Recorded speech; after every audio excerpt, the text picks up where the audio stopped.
Jack was just about to start his morning plowing when he hit the brakes hard, his jaw tightening as he stared ahead.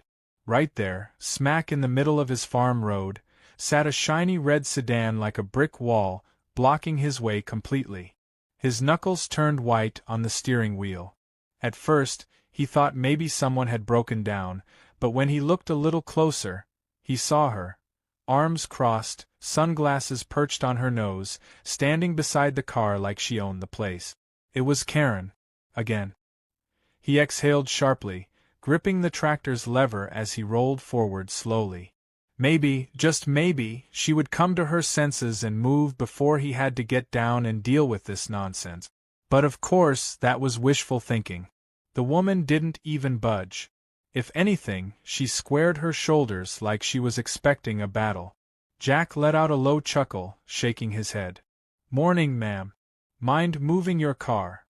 He kept his voice level, but there was a thread of irritation buried underneath. Karen scoffed, flipping her sunglasses up onto her head. "Oh, this is your land, huh? Last I checked, roads are public property." Jack took a deep breath, forcing himself to stay calm. He had dealt with this woman before, always complaining about dust from the fields, always claiming the farm equipment was an eyesore from her pristine suburban neighborhood down the road. But blocking a tractor? This was a new level of ridiculous. "This ain't a public road," Jack said, gesturing toward the dirt path. "This is private property, and you're standing right in the middle of it. So I'm gonna ask again, move your car." Karen folded her arms tighter, tilting her chin up. "No. I was taking a nice scenic drive, and I have just as much right to be here as you do. I'm enjoying the view." Jack let out a short, humorless laugh. "Enjoying the view? Ma'am, you're parked in the middle of an active worksite. You're blocking my tractor." "Maybe you should just wait," Karen shot back unfazed. "You farmers think you own the whole world. I pay taxes. That means I help pay for this land too." Jack's eye twitched. He had heard some ridiculous things in his time, but this was a new one. He rubbed his temple, glancing over at his farmhands, who had stopped working to watch the show unfold. A couple of them exchanged bets under their breath, clearly enjoying the spectacle. "Look, lady," Jack said, his patience thinning. "I'm not gonna argue with you about property laws, but I got work to do, and you're in my way. Either move or I'll move it for you."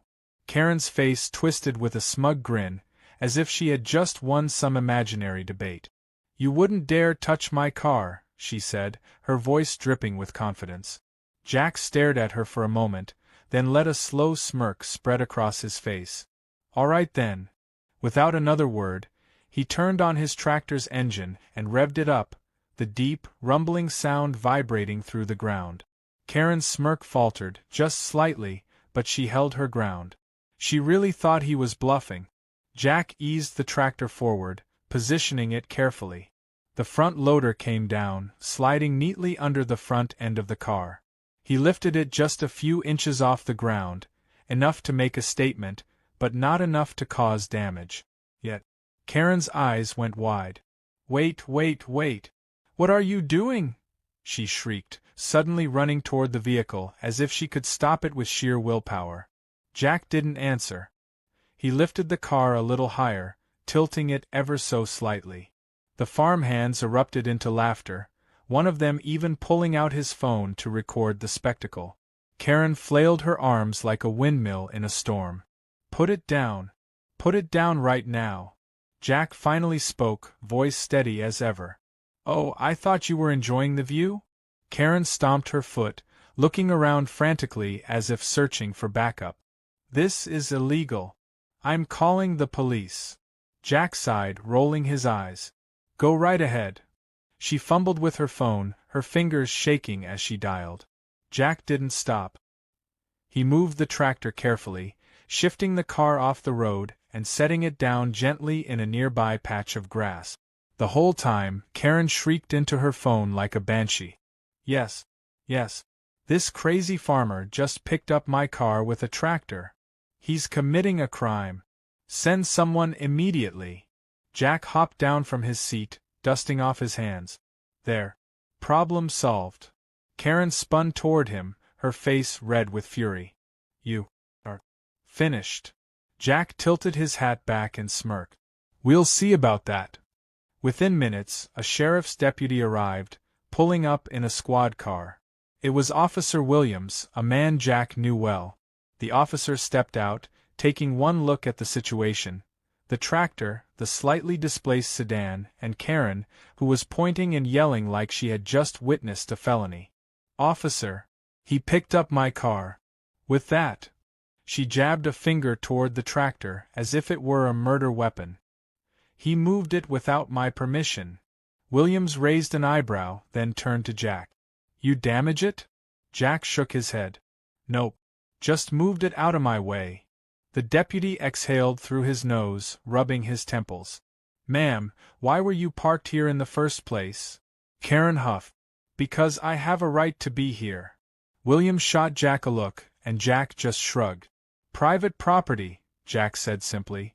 The deputy sighed. Ma'am, this isn't a public road. You're trespassing. Karen's jaw dropped. Are you kidding me? He picked up my car. With a tractor. Williams nodded. Yeah, and now it's out of his way. Doesn't look like any damage was done, so I don't see a crime here. But you are the one trespassing. Karen's face turned from red to white. This isn't fair. Williams crossed his arms. Well, ma'am, fairness aside, I got two options for you. You can move your car properly and leave, or I can write you up for trespassing. Your choice. Jack watched with pure satisfaction as Karen sputtered, realizing she had lost. Without another word, she stomped to her car, yanked the door open, and slammed it shut. The tires kicked up a cloud of dust as she peeled away, fuming. As soon as she was gone, the farmhands burst into cheers, laughing and clapping Jack on the back. Williams shook his head, chuckling. You sure know how to handle a situation. Jack grinned. I try. As the sheriff drove away, Jack climbed back onto his tractor, ready to get back to work. But in the back of his mind, he knew one thing for sure: Karen wasn't done yet. She never was. Jack barely had time to enjoy the peace after Karen's dramatic exit before the real storm hit. He had dealt with her nonsense before, but something told him this wasn't over. And sure enough, not even an hour later, she was back. This time, she didn't come alone. A second car, a shiny black SUV, pulled up behind her, blocking the same dirt road she had just been forced to leave. Jack groaned, rubbing his forehead as he spotted the person stepping out of the SUV. It was a man in a suit, clipboard in hand, and Karen was already pointing wildly at Jack, her mouth moving a mile a minute. Jack turned off the tractor's engine and hopped down, wiping the sweat from his brow. He wasn't in the mood for more nonsense, but he knew he wasn't getting out of this one without a fight.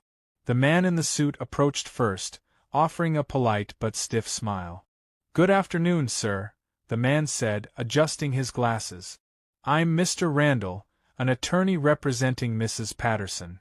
Jack crossed his arms. Mrs. Patterson, huh? Didn't realize we were on a last-name basis now, he said, looking at Karen, who was glaring at him like a hawk watching its prey. Mr. Randall cleared his throat. Mrs. Patterson has informed me that you unlawfully moved her vehicle with heavy machinery, causing her emotional distress and potential damages to her car. Jack let out a sharp laugh. Potential damages? That car was in perfect condition when it left. And emotional distress? What about my distress, having to deal with this ridiculous nonsense while I'm just trying to do my job? Karen gasped dramatically, clutching her chest like he had just physically attacked her. This is exactly the kind of behavior I was talking about, she shouted. This man thinks he can bully people just because he drives a tractor. Jack glanced at Mr. Randall, who looked slightly uncomfortable but still determined to go through the motions. Mr. Patterson, I strongly advise you to resolve this matter before it escalates. Jack raised an eyebrow. Escalates? Into what? She was trespassing, I moved her car out of my way without a scratch, and the sheriff told her to leave. What exactly is left to resolve? Karen stomped her foot, her face turning red again. You should have asked my permission before touching my property. Jack shook his head, exhaling slowly. Lady, if I see a rock in my field, I move it. Your car was the rock. Simple as that. Karen let out an outraged squeal, turning to Mr. Randall. You see. He's impossible. Mr. Randall sighed, pinching the bridge of his nose. All right. Let's take a different approach. How about we agree to a compromise? Jack smirked. I already compromised. I could have just pushed the car into a ditch, but I was nice enough to set it down gently. Karen threw her hands in the air. That's not a compromise. That's an attack. Jack took a deep breath, glancing around at his farmhands, who were gathered again, openly enjoying the drama. He had to admit it was almost entertaining, if it weren't so annoying.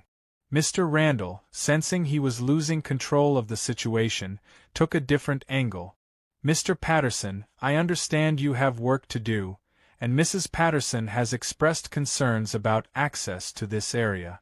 Perhaps a formal agreement could be reached to prevent future misunderstandings. Jack narrowed his eyes. What kind of agreement? Karen perked up, looking smug. I want an access route through this land, she said, her voice dripping with self-importance. A designated pathway where I can walk or drive whenever I want. That way, I won't be accused of trespassing. Jack stared at her for a long moment, then burst out laughing. You want me to give you a right-of-way through my land, so you can interrupt my work anytime you please? Karen nodded, as if she had just suggested the most reasonable thing in the world. Exactly. That way we avoid future conflicts. Jack turned to Mr. Randall. You hear this, right? This isn't some prank. Mr. Randall sighed. I do hear it. And legally, she doesn't have the right to demand that without compensation. Karen's face twisted. What do you mean, compensation? Mr. Randall hesitated. You would need to purchase an easement, which would require an appraisal, negotiations, and ultimately, the landowner's agreement. Jack grinned. So, in other words, she'd have to buy the right to use my land? Mr. Randall nodded. Essentially, yes. Jack turned to Karen. All right then. You want access? I'll sell you an easement. Karen's eyes lit up. Yes. Finally, you're seeing reason. Jack pulled out his phone, tapped a few buttons, then turned the screen around to show her. That'll be $100,000. Karen's mouth fell open. What? Jack shrugged. That's the price. It's a prime access point, after all. You want it? Pay up. Karen sputtered, looking between Jack and Mr. Randall. This is extortion. Mr. Randall, to his credit, was trying very hard not to laugh. Mrs. Patterson, he is legally allowed to set the price. That's how easements work. Karen let out a furious growl. Forget it. I'll find another way. Jack smirked. You do that. Karen whipped around and stormed back to her car, slamming the door so hard that the whole vehicle rocked. The SUV peeled out seconds later, kicking up another cloud of dust as it sped down the road. The farmhands erupted into cheers again, clapping and shaking their heads. Jack turned to them. Y'all get back to work before I start charging you for tickets to this circus. They laughed but got back to work, and Jack finally climbed back onto his tractor, shaking his head. He should have known Karen wouldn't quit that easily. And he was right.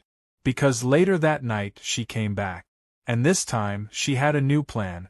Jack had just settled down on his porch with a cold drink, enjoying the peaceful evening, when he noticed something strange near the edge of his property.